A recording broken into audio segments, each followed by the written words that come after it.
Please subscribe to my YouTube channel.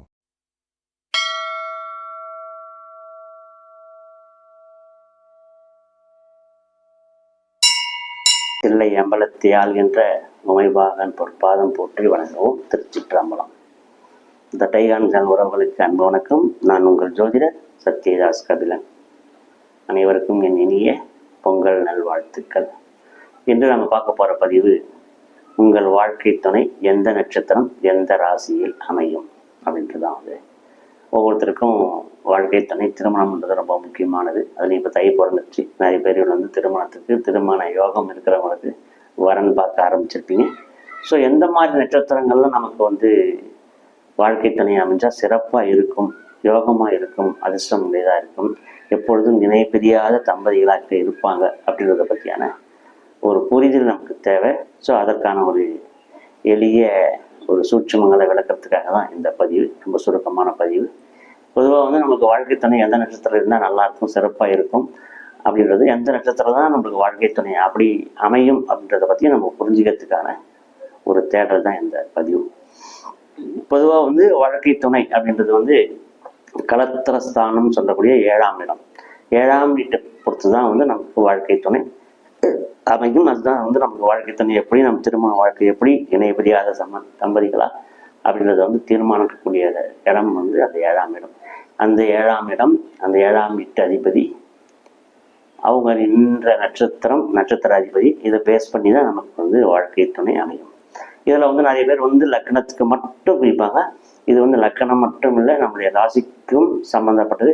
சில பேருக்கு லக்கண பாவம் ரொம்ப பலம் குறைஞ்சி, ராசி பாவம் ரொம்ப பலம் அதிகமாக இருந்துச்சுன்னா அந்த ராசியை பேஸ் பண்ணி நமக்கு வாழ்க்கை துணை அமையும். பொதுவாக நம்ம 10 பொருத்தம் பார்க்கறதுன்றது ராசியை பொறுத்து தான் நம்ம பொருத்தம் பார்க்குறோம். லக்னத்தை பற்றி பார்க்கறது இல்லை. லக்னத்தை பற்றியும் பார்க்கணும், ராசியை பற்றியும் பார்க்கணும்.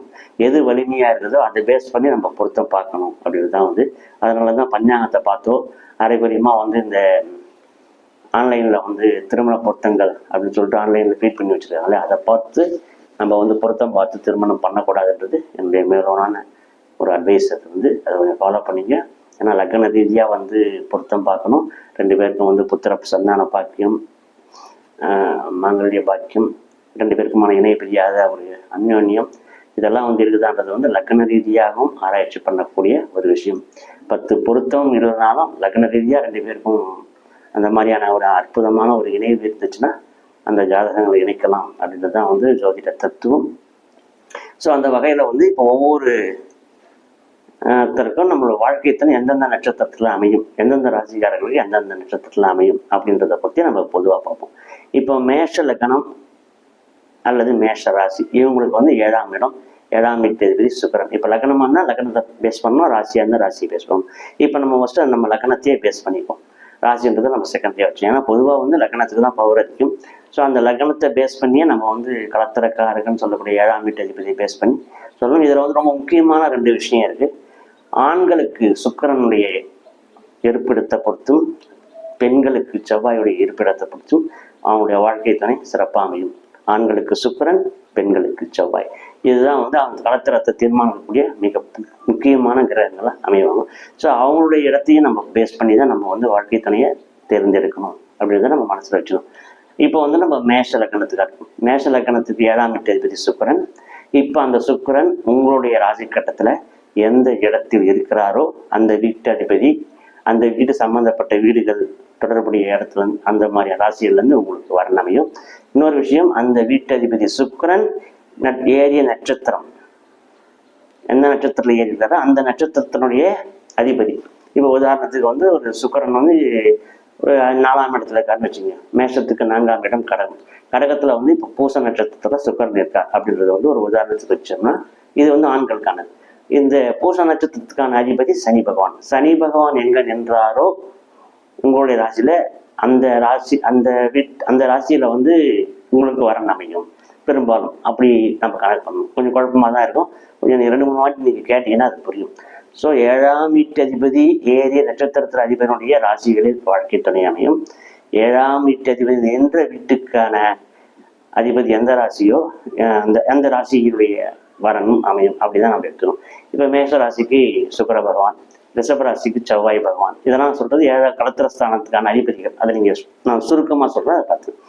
மேஷராசிக்கு சுக்கிர பகவான் களத்திரஸ்தானாதிபதி, ரிஷபராசிக்கு செவ்வாய், மிதுன ராசிக்கு குரு, கடகராசிக்கு கடக லக்கணத்துக்கு மகர லக்கணம் சனி பகவான், சிம்ம லக்கணத்துக்கு கும்ப லக்கணம் சனி பகவான், கன்னியா லக்கணத்துக்கு மீனம் அதனுடைய அதிபதி குரு பகவான், துலாமுக்கு 7ஆம் வீட்டு அதிபதி செவ்வாய், விருச்சிகத்துக்கு 7ஆம் வீட்டு அதிபதி சுக்கிரன், தனுசுக்கு 7ஆம் வீட்டு அதிபதி புதன், மகரத்துக்கு 7ஆம் வீட்டு அதிபதி சந்திரன், கும்பத்துக்கு 7ஆம் வீட்டு அதிபதி சூரியன், மீனத்துக்கு 7ஆம் வீட்டு அதிபதி மீண்டும் புதன்.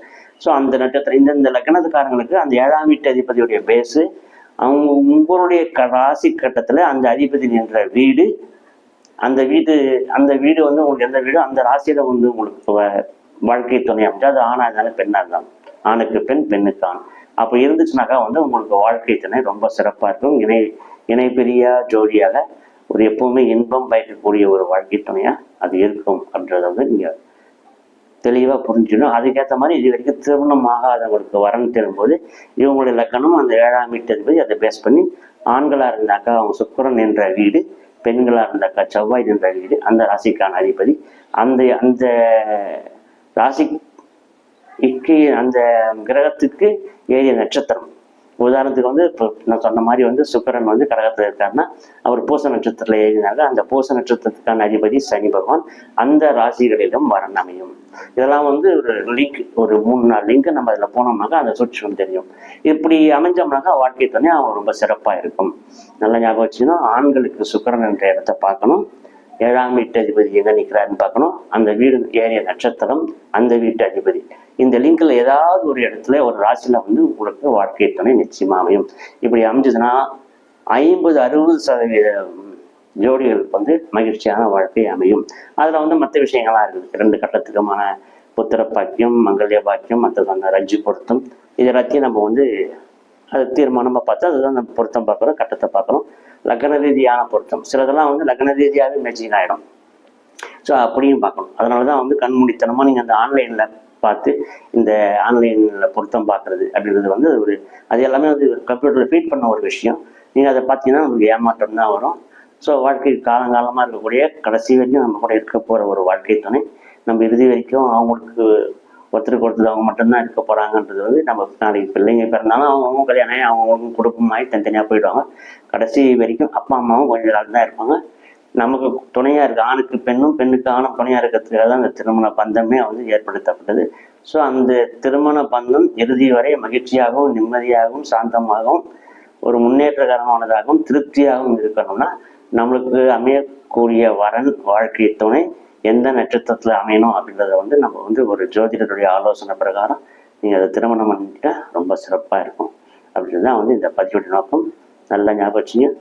மேஷ ராசி மேஷ லக்னம் அப்படின்னாக்கா 7ஆம் வீட்டு அதிபதி. ஃபர்ஸ்ட் வந்து நம்ம லக்னம் பேஸ் தான் பார்க்கணும். அதுக்கப்புறமா தான் லக்னம் நம்மளுக்கு வீக்காக இருந்துச்சுன்னா நம்ம ராசியை பேஸ் பண்ணி வாழ்க்கை துணையை தேர்ந்தெடுக்கலாம் அப்படின்றது கொஞ்சம். சில பேருக்கு வந்து லக்னாதிபதி நீசம் அடைஞ்சிருப்பாங்க, இல்லை லக்னாதிபதி பகைஸ்தானம் ஏறி இருப்பாரு. அந்த மாதிரி வந்து லக்னாதிபதி கெட்டு போய் வலிமை குறைஞ்சு போயிருப்பாரு. அந்த மாதிரியான ஜாதகர்களுக்கு ராசி கட்டம் தான் அதிக பவராக இருக்கும். நம்மளுடைய ஜாதகத்தில் வந்து லக்னம் பவர் அதிகமாக ராசி பவர் அதிகமா அப்படின்றத ஃபர்ஸ்ட் தீர்மானம் பண்ணிட்டு அதனுடைய 7ஆம் அதிபதி எதுவோ அந்த பேஸ்ல தான் அந்த 7ஆம் அதிபதி நின்ற இடம், அவர் ஏறிய நட்சத்திர சாரம், அவர் நின்ற வீடு, அந்த வீட்டினுடைய அதிபதியுடைய வீடுகள், அந்த வீட்டினுடைய அதுதான் வந்து நம்முடைய வாழ்க்கை துணையுடைய ராசியாக அமையும் அப்படின்றத நீங்கள் பார்த்துக்கிட்டு அதுக்கேற்ற மாதிரி நீங்கள் வந்து வாழ்க்கை துணையை தேர்ந்தெடுக்கணும். அதுதான் வந்து சிறப்பான வாழ்க்கையாக இருக்கும் அப்படின்னு சொல்லிட்டு நம்ம அடுத்த பதிவில் சந்திப்போம். இந்த பதிவு உங்களுக்கு ரொம்ப பிடிச்சிருக்குன்னு நினைக்கிறேன். அனைவரும் பாருங்கள், நண்பர்களுக்கு ஷேர் பண்ணுங்கள், சப்ஸ்கிரைப் பண்ணுங்கள். வாழ்த்துக்கள். மீண்டும் ஒரு முறை பொங்கல் நல்வாழ்த்துக்கள். அடுத்த பதிவு மீண்டும் ராகு கேது பற்றியான ஒரு விஷயத்தை நம்ம பதிவு போட போகிறோம். ஸோ ராகு கேதுக்கள், ராகு காலம் அப்படின்றத பதிவு நம்ம ஏற்கனவே பார்த்தோம். உலக இயக்கம் ராகு கேதுக்கள் அப்படின்ற ஒரு வீடியோ நம்ம போட்டிருக்கோம். பார்க்காதவங்க அந்த சேனலில் வந்து இந்த டைகான் சேனல் நீங்கள் சப்ஸ்கிரைப் பண்ணிங்கன்னா லிங்க்கில் எல்லாமே வரும். அதை பார்த்து உங்களுக்கு மேலான கருத்துக்களை எங்களுக்கு தெரியுங்க. எங்களுடைய வளர்ச்சி உங்களுடைய ஆதரவில் தான் இருக்குது. தொடர்ந்து ஆதரவீங்க. நன்றி, வணக்கம்.